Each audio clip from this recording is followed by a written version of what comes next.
and welcome to Normal Gossip. I'm your host, Rachel Hampton, and in each episode of this podcast, we're going to bring you an anonymous morsel of gossip from the real world. Welcome to episode 7, y'all. We've only got 3 more episodes of season 8 after this week, if you can believe it. But have no fear, if you want more normal gossip in your life, then I have got some incredibly exciting news. This September, Sierra and I are bringing normal gossip to 9 different cities. We are stopping in New York, Boston, Seattle, Portland, Oregon, Denver, Dallas, Austin, Chicago, and Minneapolis. Tickets went on sale to the public on Friday, May 9th. So that means if you are listening right now and live in any of those cities, you can go buy a ticket immediately at normalgossiplive.com. Every show has exclusive VIP tickets that include a meet and greet with Sierra and I, so I hope you're all planning what delicious little morsels of gossip you're going to be bringing us. That is all the housekeeping for today's show. Now, on to the gossip. Today, I am so excited to have none other than Sam Sanders joining me for the first repeat performance of this season. Sam was on the very first season of Normal Gossip in an episode called Digmatized. Sam is a multi-hyphenate. You might know him from any of the many shows he has created and hosted. Currently, though, you can hear him on Vibe Check with Saeed Jones and Zach Stafford. And also, you can, of course, hear Sam Sanders on The Sam Sanders Show on KRCW. Hi, Sam. Thank you so much for joining me and welcome back. It is so good to be here. I remember being on an episode in season 1, and I had so much fun because I remember it being about a straight male bartender who was messy. Mm-hmm. And I remember saying, aren't all straight male bartenders messy? You did. You did. You said the red flag was that he was tall, that he was cute, and that he was a bartender. And ever since then, whenever I see a tall, cute bartender, I say, I shouldn't. Molly, you in danger, girl. Exactly. Me and you are part of a very exclusive group, which is the people who were guests on the very first season of Normal Gossip. We were on the train before everyone else. How does it feel to be a Normal Gossip hipster? Listen, what do I feel like knowing that I was an OG? Yeah. It feels good. It feels iconic. And I don't want to be one of those gatekeepers. All are welcome in. Just know. We had good taste first. Yes. There you go. Exactly. Pay respect to your elders. No exclusion here. Just recognize who paved the way. Recognize who saw the vision. It was Kelsey, and then it was us. Come on. Come on. This is us. You've obviously already answered the question of what your relationship to gossip is. You said that gossip is a check on making sure that group norms are followed, which I love. But I wanted to ask, do you feel like your relationship to gossip has changed at all since 2022? It has. And I'll tell you how. It's going to get a little deep, but trust me, it's not too deep. Your team reached out and they were like, we want to talk to you about what kind of gossip you're experiencing now. And I have been having a lot of moments gossiping about the dead.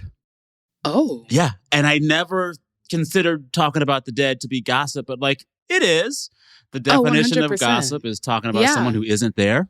Making them the third person. Yeah. And I've been doing that a lot with my mother. She passed away maybe 2 years ago. She'd been sick for a while. It was time. We're glad she's at rest. But as soon as she died, people began to tell me stories about her that I'd never heard before.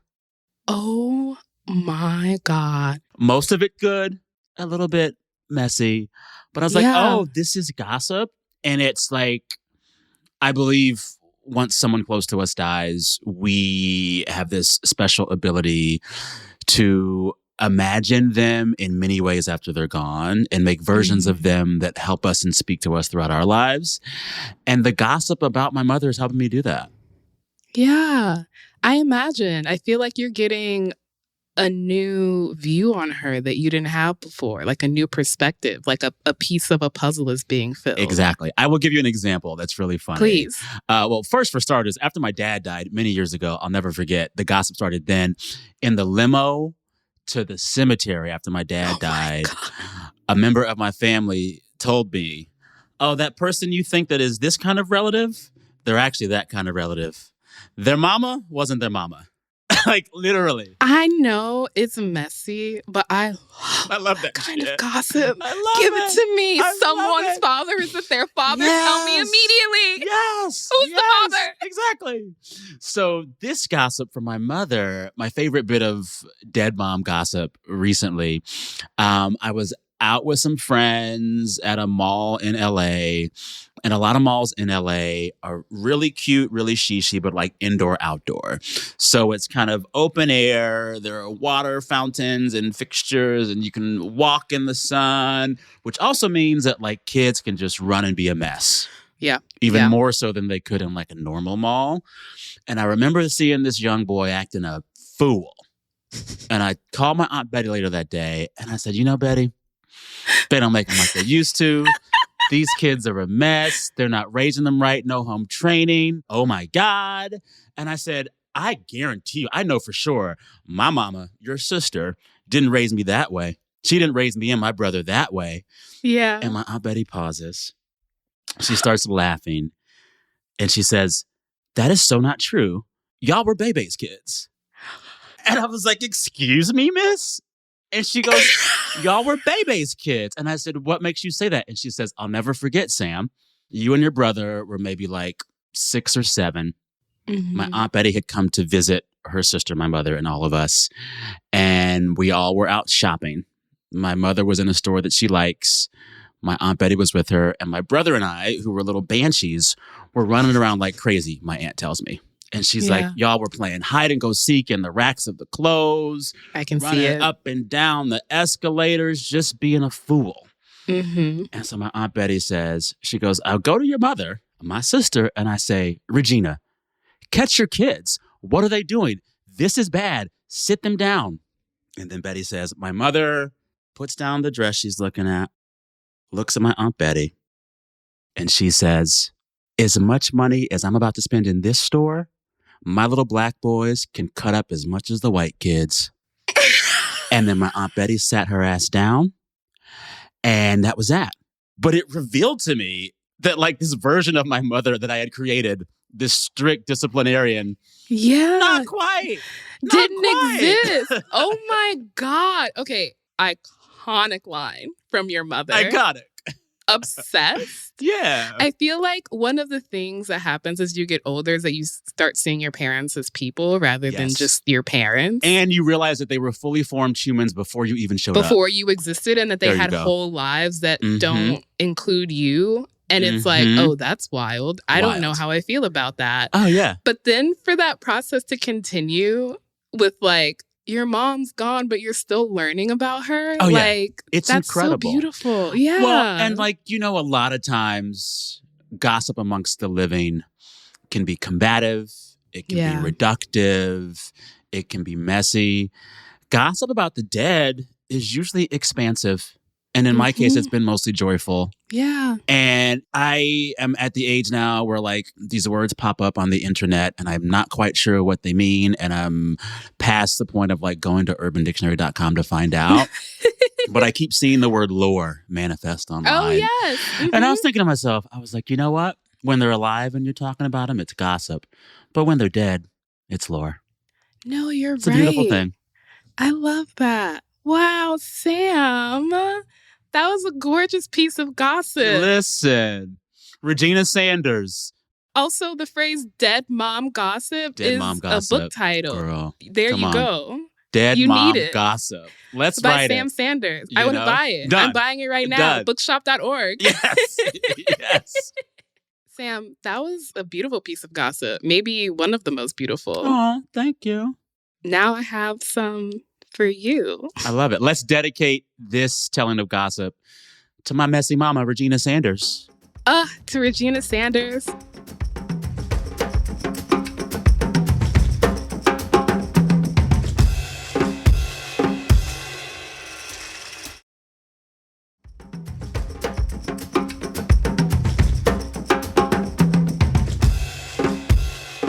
Today, our friend of a friend is named Drew, and Drew is in his mid-30s.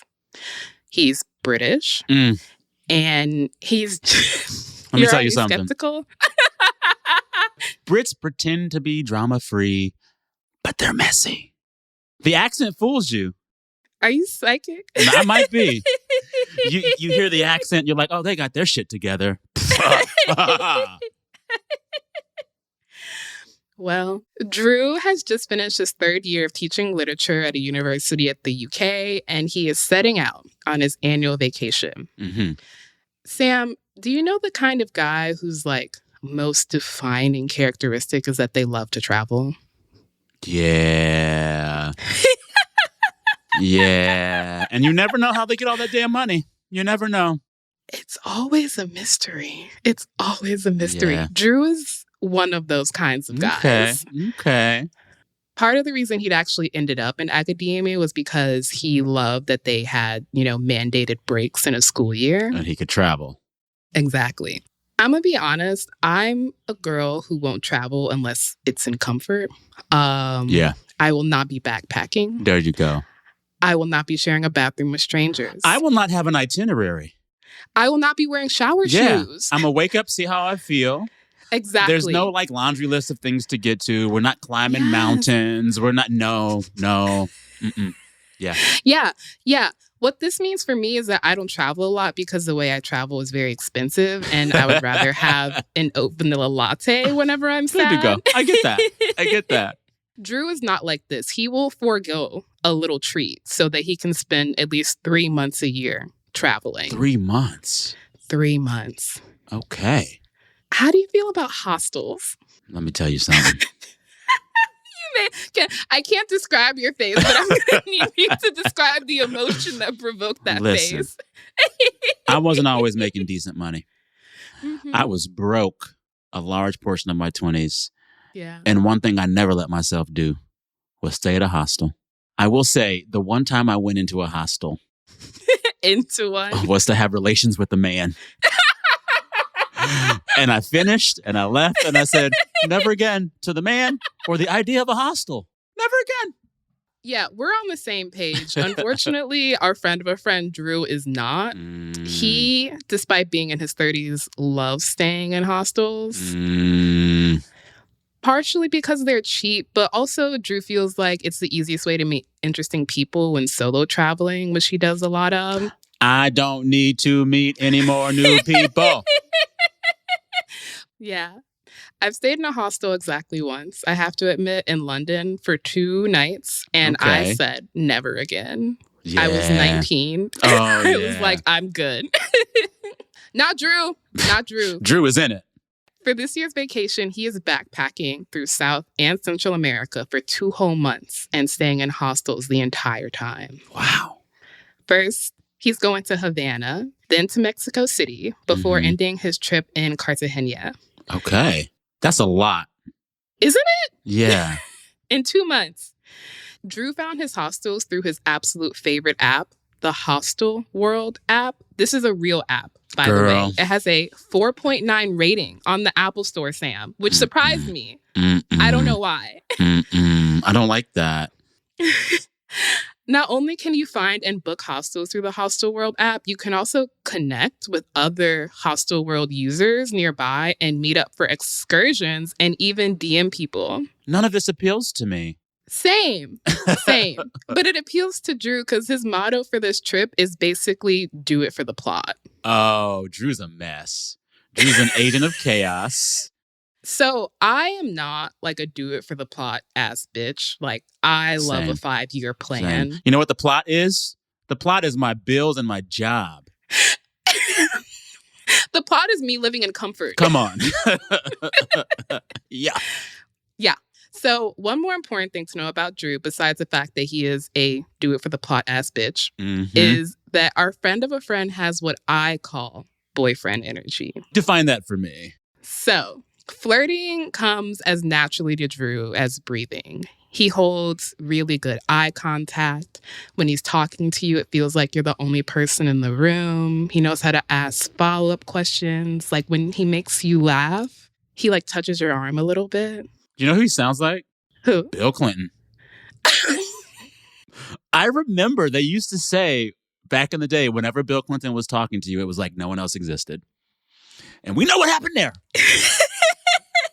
I was going to ask, have you encountered boyfriend energy in the wild? But it sounds like I'm asking, have you met Bill Clinton? Never met Bill. Never met Bill. I will say one of my best friends, who is not Bill Clinton, has boyfriend energy. Luckily, this friend has a boyfriend himself now, but when he was single, it was actually really wild to witness. Really? Like, people would just fall in love with him to a point where I would be mad because people weren't falling in love with me. But at times, it really did start to seem like a really big hassle because he would be trying to have like a chill fling. And then 3 or 4 dates in, he's getting questions about like commitment and attachment styles. I think there was a phase in my youth where I probably attempted that kind of energy. And then I realized I'm a little bit too neurotic and self-centered. So it's just not going to work. Now I just mind my business. So this is Drew's play, and it's a play if you don't want to be a boyfriend. But if I learned anything by staying at a hostel for 2 days in London, is that hostels are a perfect place to not find a boyfriend. Yeah. So Drew is setting off on his vacation with peace of mind. Mexico City and Havana are both incredible. So when Drew touches down in Cartagena, he's on a high, and he is just really, really looking forward to a kayak tour that he's already booked on, you guessed it, Hostel World. Girl, that's work. That is not vacation. See, I was going to ask, are you an activities person on vacation? But I'm getting a subtle hint that you're not. I love to be outside.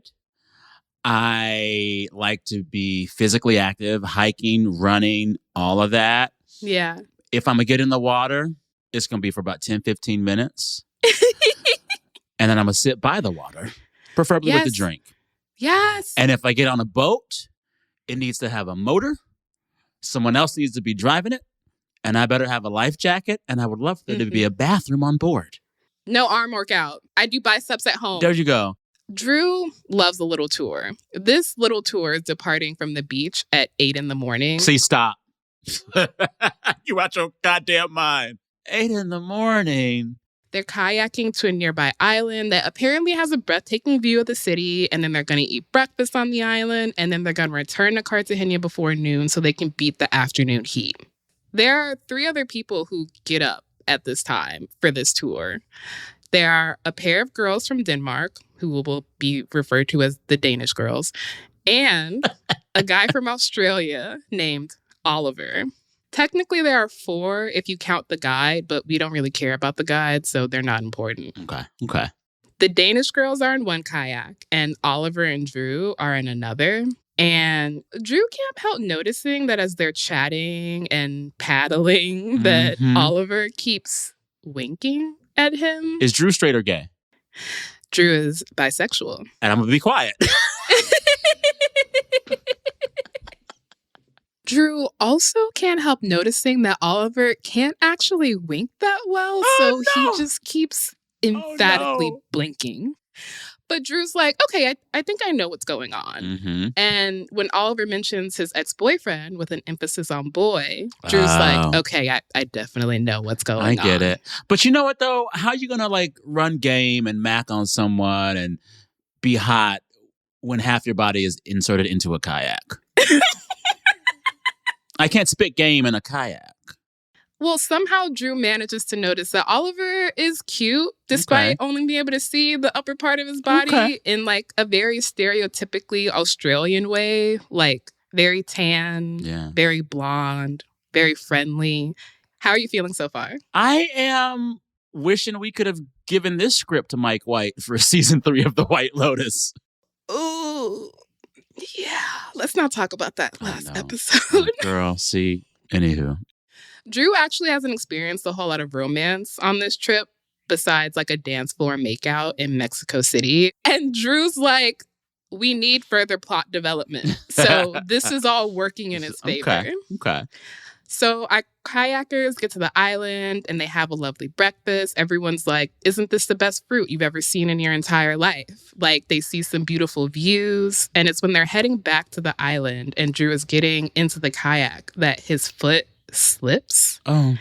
And he feels his like calves scrape against like the wooden edge of the dock before he falls into the ocean. See now, it's bound to happen. You called it. Listen, play stupid games, win stupid prizes.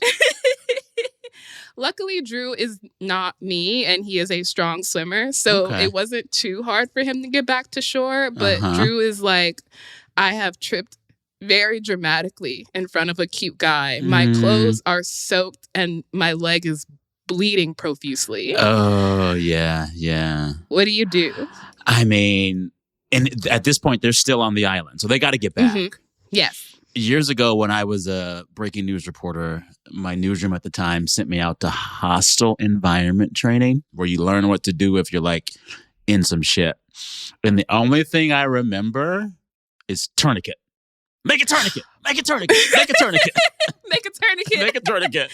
Yes. So maybe he could have like flipped it up and made it hot again if he ripped his shirt off, showed his muscles, and then tourniqueted his leg. That might be hot. Sam, I swear you're psychic. Drew doesn't have a chance to do that because Oliver immediately rushes over to help. And Oliver takes off his shirt and applies pressure to Drew's bleeding leg. You know what? Maybe I've got it all wrong.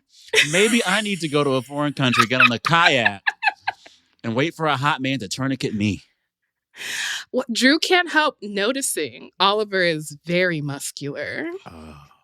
Oh. What are the Danish girls doing in the midst of all this?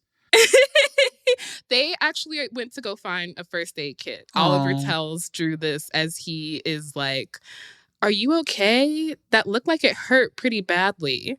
And Drew thinks he sounds very brave when he's like, it's not that bad. It is that bad. Wait, really? It hurt like a bitch and honestly probably could have used stitches. Oh, no. The thing is, though, Drew doesn't feel like navigating a healthcare system in a country he doesn't live in. Same. So they get back to the city, and once they're back, Drew goes to a pharmacy to stock up on like bandages and disinfectants. And since he only has a few days left in Colombia, he's like, I'll just keep it clean. I'll take it easy. Yeah. I'll probably be home by the time anything goes wrong, if anything goes wrong, which it probably won't. Do you think this is wise? No, he probably got an infection. That is a fair concern. But Drew's not really pressed at the moment. Like, by the time he finishes bandaging his leg, his primary thought is time to get back to the plot. He shoots Oliver a DM on Hostel World.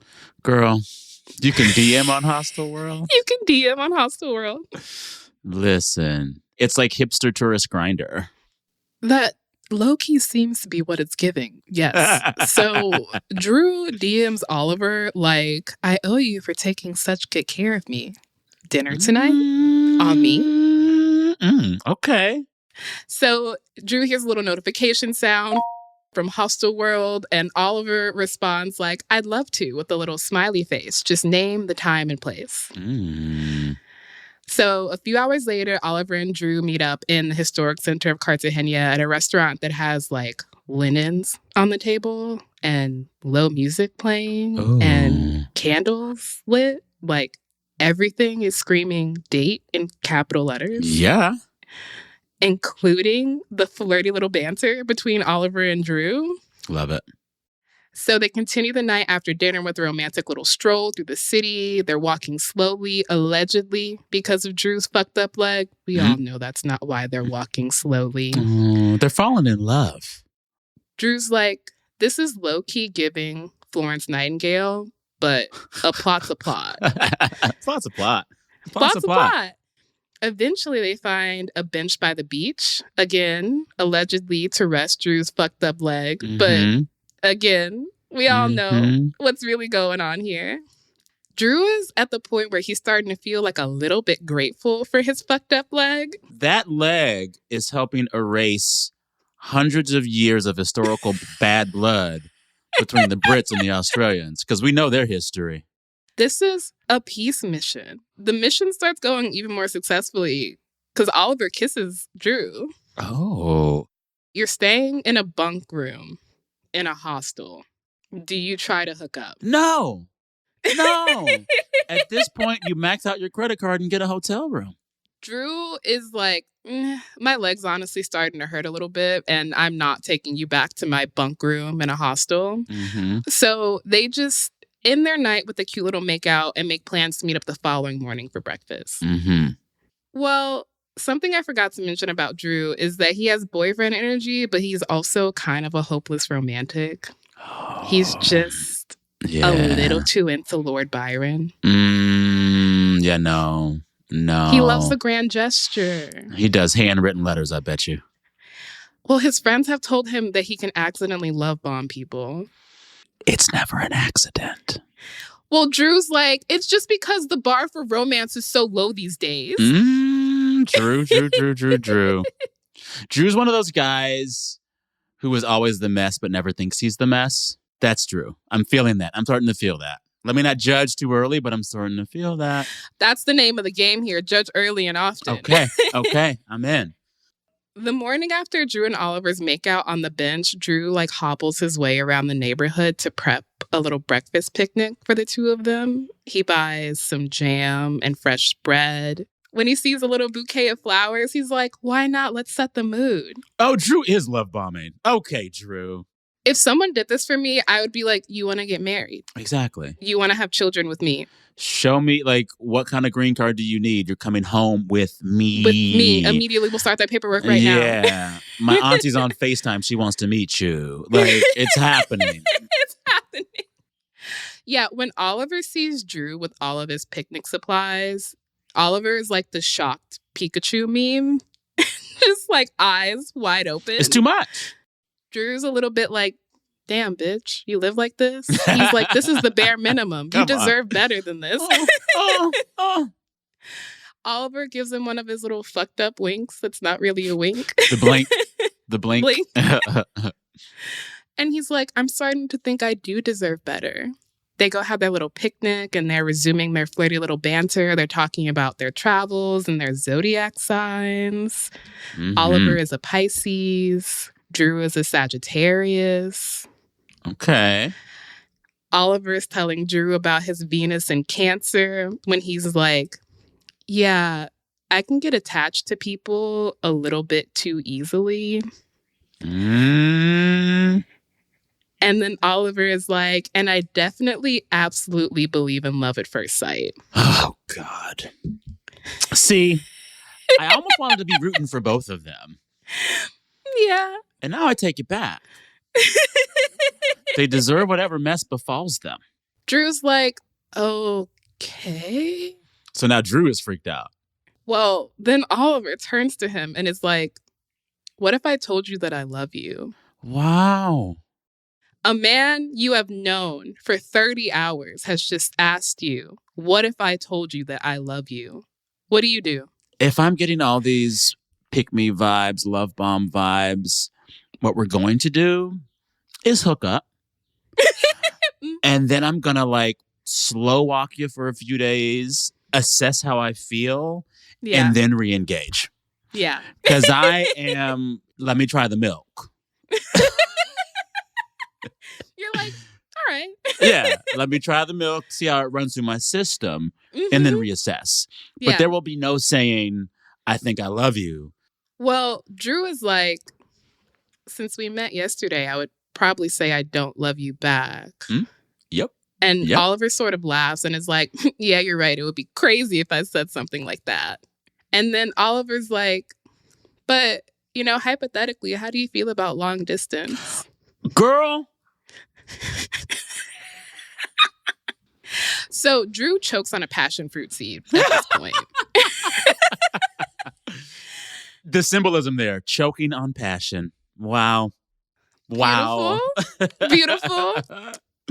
He's like, my last relationship was long distance and it really didn't work, which is a lie. Do you think that this answer that Drew has given Oliver will satisfy Oliver? I bet you Oliver's like, well, we can do it better this time. I can beat that. Yeah. Drew is like, I don't even really want to give him the chance to respond. So to distract Oliver, he starts making out with him. A flawless plan that works. Actually. Okay. Just shut up and kiss me. Literally. He manages to keep things light until they get back to the hostel, and Oliver's like, let me know your plans for tomorrow. And Drew's like, yep, I'll keep you posted. Bye.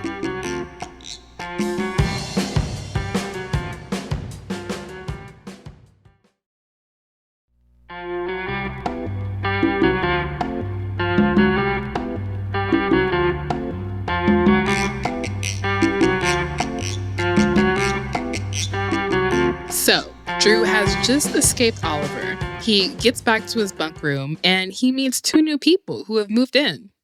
Drew, stop meeting people. I think you're good.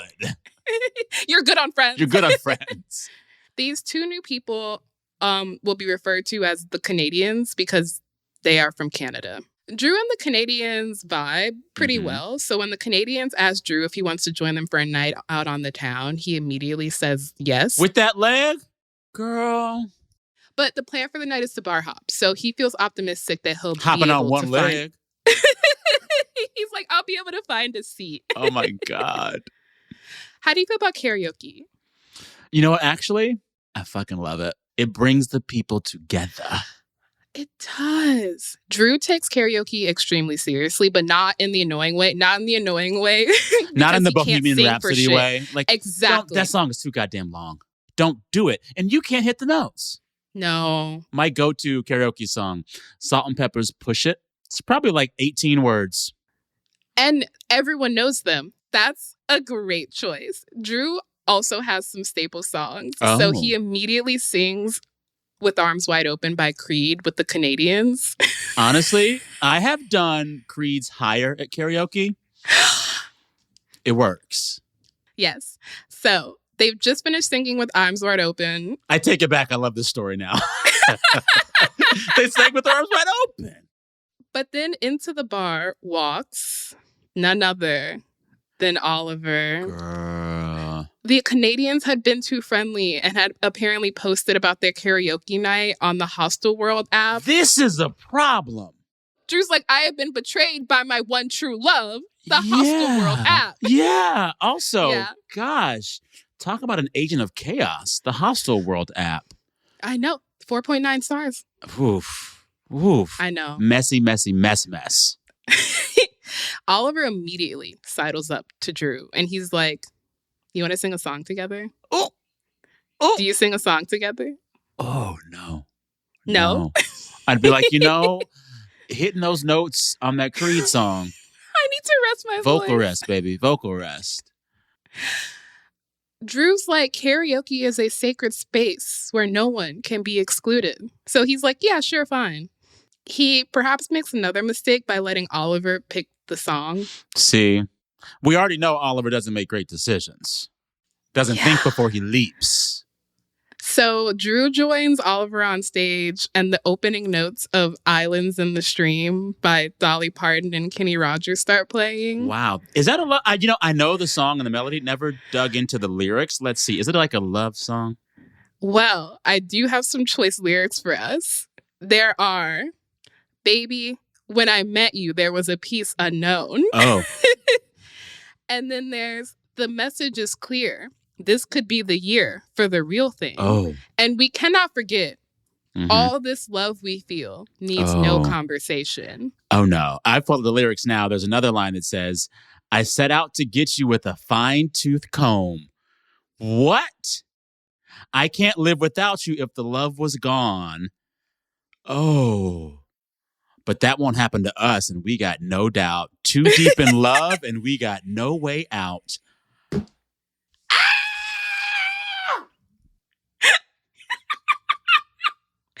Oliver is the human embodiment of the hard eyes emoji after this performance.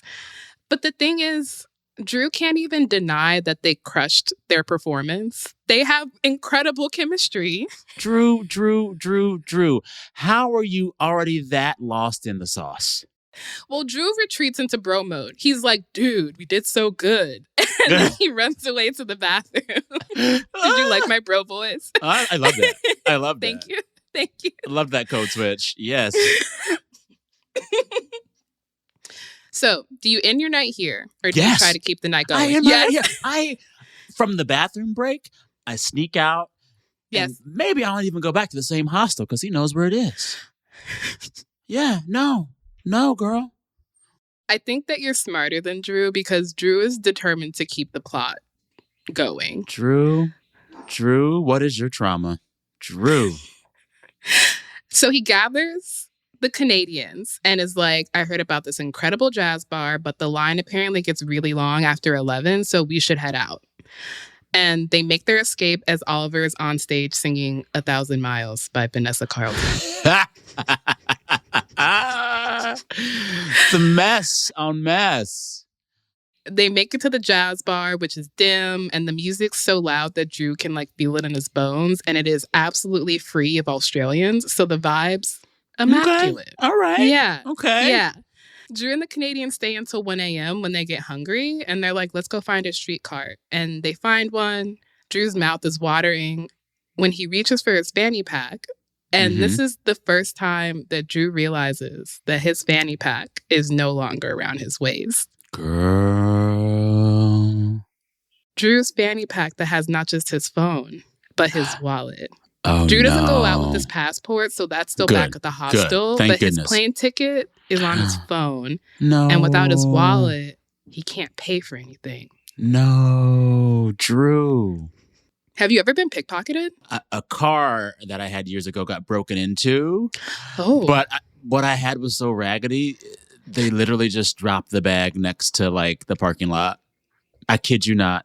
That's like insult to injury. They were like, we don't want this shit. They're like, not only did we try to rob you, but we don't even want what you have. Literally. Yeah. Drew is drunk enough that he's not panicking at this moment yet. He Lord. hobbles back to the jazz bar, but the fanny pack isn't there and no one has seen it. Drew goes from the jazz bar back to the karaoke bar. Still nothing. And at this point, the Canadians have thankfully lived up to their reputation and they've been very kind. They've like helped Drew go from bar to bar. And at this point, they're like, listen, we'll cover you for the rest of the night and you can use our phones tomorrow to sweat your shit out. We can at least get your plane ticket. Like we can print it out. Listen, when in doubt, call a Canadian. Except Drake, not that one. Yeah, he don't count no more. No. Yeah. So Drew's like, thank you so much. I appreciate it. And the Canadians are like, you want to go to another bar? Girl. You might need to call it, Drew. No. Yeah, I feel like you would have gone home like 2 bars ago. Gone. You know me. You know me very well. Yeah. Well, at this point, Drew's like, what else could go wrong? My leg is fucked up. My phone and wallet are gone. I have an Australian who is stalking me. So, like, fuck it. We ball. Let's go. Wait, but you got to say it in Drew's love-bombing British accent. Bollocks, we ball. I don't know. That was bad. That was beautiful. We're keeping that. Keep it. So Drew and the Canadians, they find another bar. The Canadians stay true to their word and they cover Drew's tab and they're not stingy either. So everyone's feeling real good. And Drew's almost forgotten about his lost fanny pack. He's working through. Yeah. And then into the bar walks Oliver. He's stalking him. The Australian is doing something suspect. The town ain't that small. At what point do coincidences count as stalking? Listen. Is it coincidence or is it stalking? Is it anxiety or is it intuition? I say yet again, Molly, you in danger, girl. At this point, you and Drew are now on the same wavelength because Drew's like, I'm done with this shit. Yeah. And he finally just tells the Canadians what's going on. He's like, you see that guy over there who looks like really Australian? He told me he loved me 24 hours after we met. I bet you, and I'm going to call it right now, Australian has a fanny pack. See, now I'm going full White Lotus. As you should. I'm Mike White. And then Drew's like, I can't deal with this right now. Can we just leave? And the Canadians are rational people. And they're like, yeah. Let's go. Let's get out of here. And they hustle Drew out of the bar before Oliver even gets a drink. Okay. So Drew's leg is hurting pretty badly at this point. Because he's been walking on it all night and singing karaoke. Like, come on, dude. But he also wants to see the ocean one more time before he leaves. Every time I think I like Drew. Every time I think I like Drew. He does some bunk-ass shit like this. What's a better place for an open wound than a place with sand? The ocean at night. I will say it's a beautiful night. There's like a crescent moon in the sky. All nights are beautiful. I'm not always... I mean, come on. I don't need to see them. I don't need to see it. I don't need to see it. Yeah, so they've just sat down on the beach when Drew sees someone sitting on a bench in the distance. Girl, it better not be. Someone blonde. Someone muscular. No, you better stop. Someone who looks Australian. This is an erotic thriller. Fatal Attraction. Was this a film released in the early to mid 90s? Starring Mickey Rourke? Oh my God! Do you tell Oliver to go stop stalking you? See now, one, I would not have put myself in this situation. Yeah. So it's 3 a.m. Every second of this story, they are straying further from God's light. And Drew continues straying because he's like, I'm drunk. I'm in pain. Mm-hmm. I've been robbed. Mm-hmm. The sanctity of karaoke has been taken from me. And I am sick of this boyfriend energy curse. Yeah. Drew's like, fuck this. I'm going to go tell him off. Tell him off. So Drew makes his way up the beach very slowly because, again, he's drunk and in pain. Yeah. And in fact, Drew's going slowly enough that he has a chance to realize that the person on the bench is not Oliver. He's not even blonde. He's just sitting under a street light. Oh, no. Drew stops and he's like, fuck, that could have been a disaster. That could have been a disaster. And he's about to turn around to return to the Canadians when he hears like a really familiar sound. Again, Drew's drunk, so he can't quite place the sound. So he just kind of looks really closely at the man on the bench who is sitting next to a jacket that looks to be draped over something. Mm. Drew's like, am I plastered or is that guy sitting suspiciously? Mm. Drew's like, who the fuck sits crisscross applesauce on a bench at 3 a.m? Yeah, something's going on. Something's going on. And of course, Drew walks closer, I bet you. Oh, my God. Just as he's having this thought, the jacket makes that familiar sound again, and Drew is finally like, oh, it's the DM notification sound from the Hostel World app. The real villain is the Hostel app.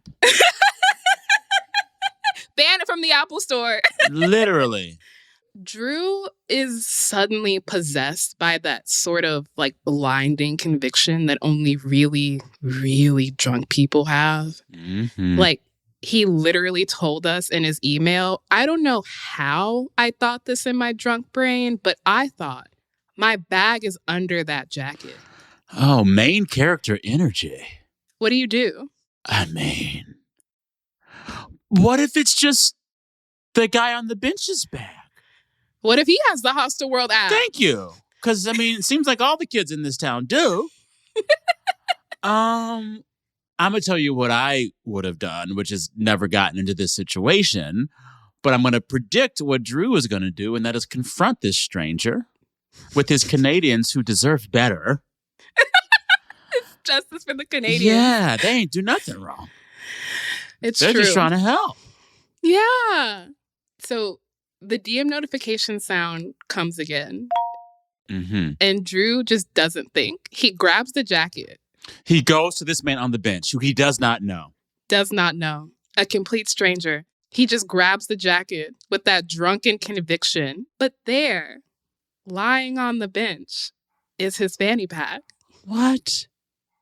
Is there a crime syndicate off the Hostel app? Drew does not have time to think about that. He throws the jacket in the face of the guy who looks just as shocked as Drew does. Yeah. He grabs his fanny pack and then he runs as fast as he possibly can. What? which is not very fast because his leg is fucked up. But the Canadians, who have done nothing wrong and everything right, have already come to look for him. So they meet him halfway down the beach and they're like, where did you go? What just happened? Who is that guy? And Drew's like, I just experienced a miracle, is what happened. Wow. I need to know so many things. And I'm feeling like we might end this conversation with still some unanswered questions. And that's the Normal Gossip promise, is an unanswered question. Woo, what a ride. So Drew tells the Canadians what happened, and they're like, wait, so who was DMing you so much? Like, what was going on? And Drew's like, oh my God, I was so caught up in the moment, I haven't even checked my inbox. Yeah. Who do you think was DMing him? I was Australian. Baby, I can't live without you. Come back. We'll live in Perth. Melbourne. He opens the Hostel World app, opens his inbox, and is greeted by a series of increasingly drunken messages from none other than Oliver that are all like, hey, babe. Beach tonight, my love. Beach tonight? I mean, in a way, Oliver was Drew's miracle. I mean, none of them feel like miracles right now. This is wild. Drew has incredible luck in a way that astonished me when I read this email, I must say. Drew, you're lucky to be alive. What does Drew end up doing with all these DMs from the Australian? Well, the next morning, Drew runs into Oliver at breakfast. Girl. Do you talk to him? No! No! You cannot talk to him under any circumstance. No. Well. Oh my God. Drew's grateful enough to have his phone back that he tells Oliver the whole story. And Oliver is shocked. Well, and Oliver's definitely like, oh, I'm in now. And then he's like, sounds like I should keep blowing your phone up. Girl. And what does Drew say to this? This is wild. Drew's like, and then makes his escape. Wow. And that's basically the end of our story. Do you block Oliver on Instagram when he inevitably sends you a follow request after this? I know Drew didn't. So many red flags and so many people waving them with joy. Just an army of red flags. An army of red flags. A United Nations of red flags. Come on. So Drew made it okay? Yes, Drew made it home okay. He did not have gangrene. He got his legs seen too. Okay. So he's okay. I gotta go have a cigarette. I gotta bring myself down. Y'all got me riled up. Drew, we're here to help. Drew. No, you deserve write better. into us. We can help you. I'm gonna send you a note to send to Drew. Okay. It's about self-care. It's about boundaries. It's about a lot. Oh, Drew. We'll pass it along. Please That'll do. be the first time that's happened.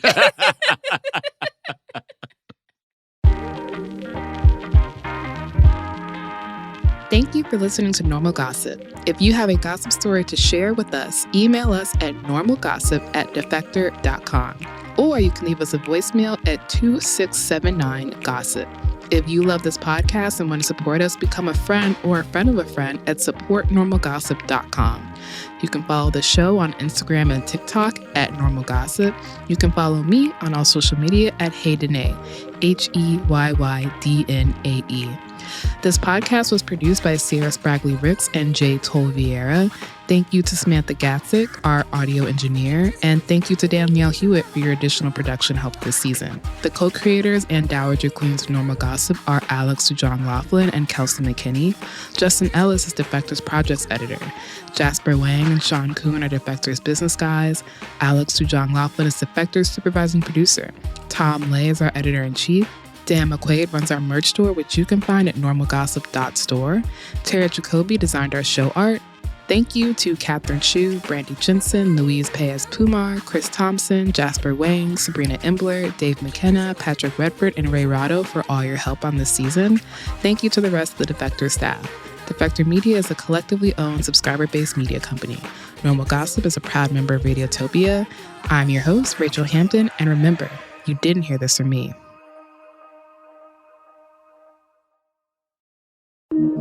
Radiotopia.